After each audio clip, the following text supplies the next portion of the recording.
Hello, this is Pastor Ed of the Guardians of Truth Evangelistic Association, and welcome to this episode of Word Wealth. We are studying on the subject of truth, and our study is based out of Psalms chapter 25, verse 5, that reads, "Lead me in your truth and teach me, for you are the God of my salvation. On you I wait all the day." If you remember in our first episode, we established the fact that truth here is the Hebrew word emet. It means rightness, stability, certainness, trustworthiness, and of course truth. All of these are attributes, of course, of God. And Jesus says in John 14:6, "I am the way, the truth, and the life, that no man comes to the Father except by me." Then in the last episode, we looked at what our world today wants to call truth, which is relativeness or relativism. And that is the notion that truth is simply our personal opinion, just like our favorite flavor of ice cream or our favorite color.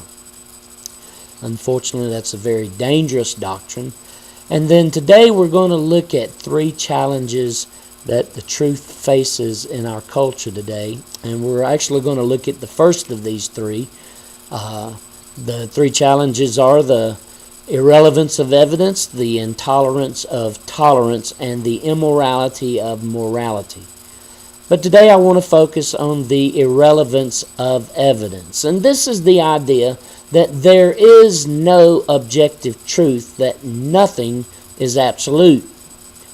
Let me give you an example. Despite the fact that evolution, as stated in Darwin's theory, has been proven wrong by world-renowned scientists, it still appears as fact in all of our textbooks and public school books, and it's still being taught as absolute fact in colleges and other educational institutions around the world. Even Darwin himself later refuted his own theory, and basically what he did was he said, "Look, guys, I was an idiot and I was wrong. Don't pay any attention to what my theory is," but they still teach it as absolute fact.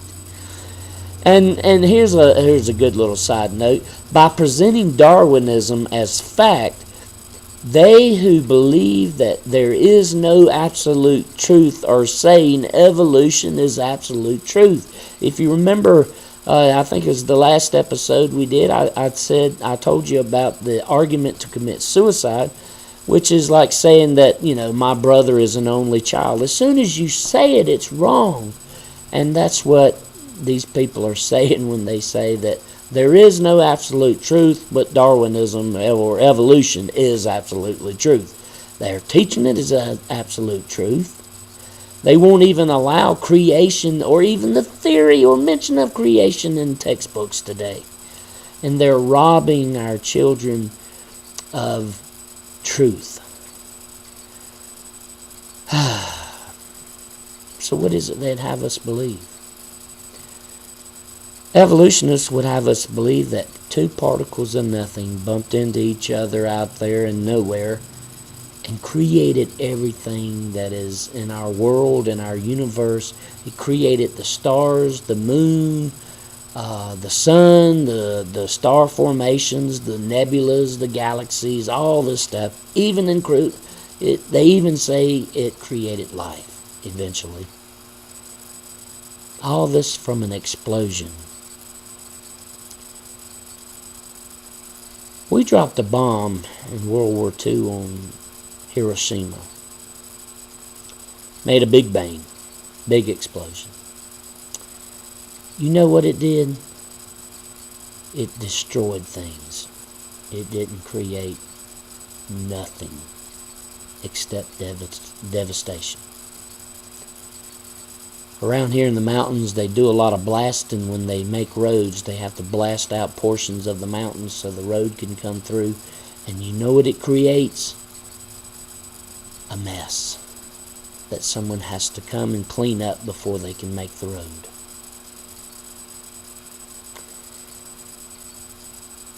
It's a lie. It's all a lie. But despite all the evidence that there is a God in heaven who spoke and created everything into existence, despite the fact that it's proven that we are created in His image, they would still have us think that life is just a fluke accident. The irrelevance of evidence. It's not just in evolution, it's in a lot of stuff. It's everywhere. Take the homosexual community. They would have us believe that they are born that way. But you know what? Millions and millions and millions of dollars have been spent looking for the elusive gay gene. And you know what? It doesn't exist. They can break down DNA down to the tiniest of molecules, and it's not there. It's not there. I have a friend, and he calls himself gay, and I love him a lot. He's been a great friend all these years, and he and his siblings are homosexual, and his parents are straight as an arrow. They're good Christian people. If it was in their genes, why weren't his parents fruitcakes? I know. Don't write me letters. I shouldn't call them fruitcakes. But you see what I'm saying? Despite the evidence, they still pass it off as being truth.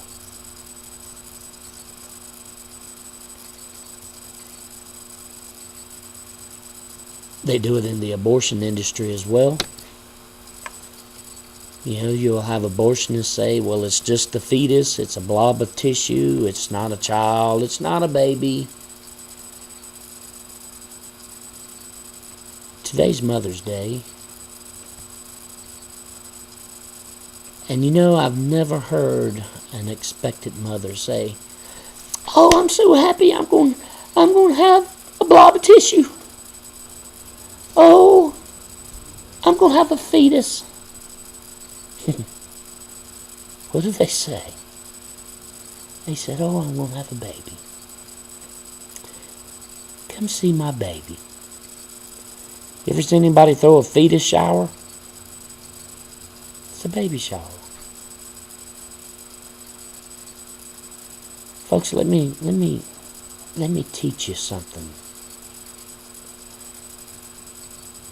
It's a lie in our society today that if you change the name of something that is wrong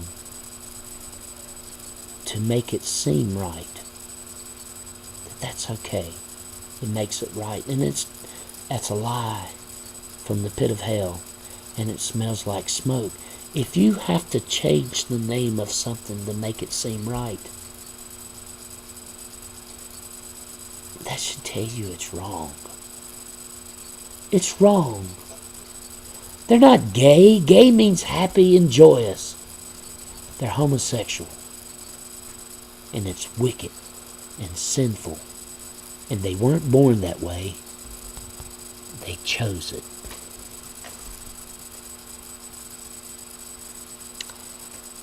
I know that's unpopular. I know you don't want to hear that. I know there's people out there that's just going to call me some crazy fanatical preacher. But you know what? Call me what you want. Hate me all you want. Send me all the hate mail that you can muster. But the truth is still the truth. And you just don't want to accept it despite the evidence.